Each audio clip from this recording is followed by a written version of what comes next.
If you are a sanctions practitioner working in the area of sanctions, anywhere in global sanctions, here is a program you absolutely cannot do without.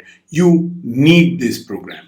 That is because sanctions is full of legalese, and we as practitioners need to know how to apply that and how to navigate an ever changing sanctions world. One of the most important tools in this program that allows you to get that right is the frameworks. The program is full of well articulated charts, graphs, and infographics which help you understand, like the one you're seeing on the screen, how does the sanctions universe look.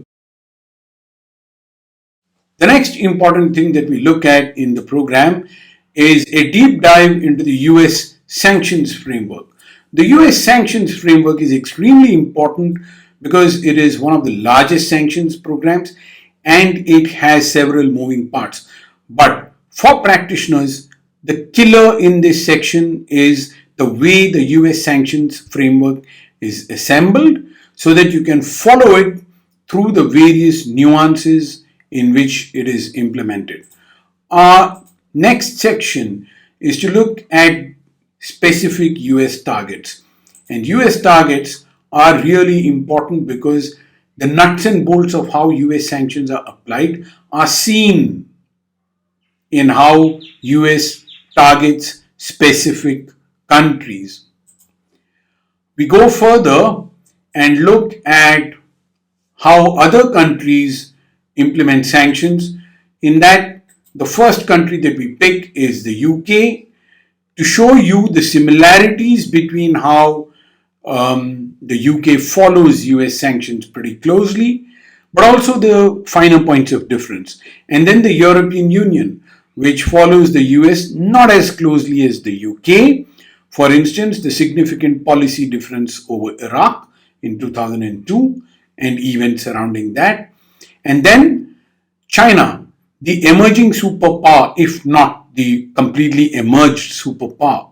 For them, sanctions is a new tool that they will now start to practice for two things. One is to push Chinese international policy, but the other is as countermeasure to US sanctions. These three regimes are important to understand. There are no real other powers that have anything significant to offer in terms of sanctions because sanctions is closely related to economic power and yes, proximity to the US. And then we look at back to the US where there's an important learning to be had in terms of the sectoral approach that the US has. So we do look at the financial sector, an extremely important one because the US financial sector has global reach. Dollar is a dominant currency, and so in a number of environments there is a dollar nexus which allows US to enforce policy. And then insurance, oil and gas, pharma, IT, and the kind of work that the US is doing to combat slavery and promote human rights around the world. So understanding each of these sectoral approaches gives practitioners a very good flavor of the bite in the US sanctions.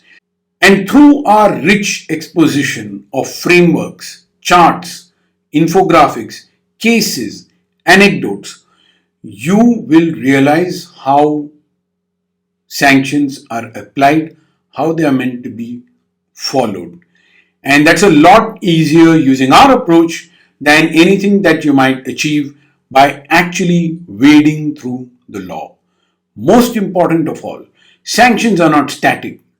Following this program will help you keep track of the twists and turns, the flip-flops in the world of sanctions. Get this program, it's value for life.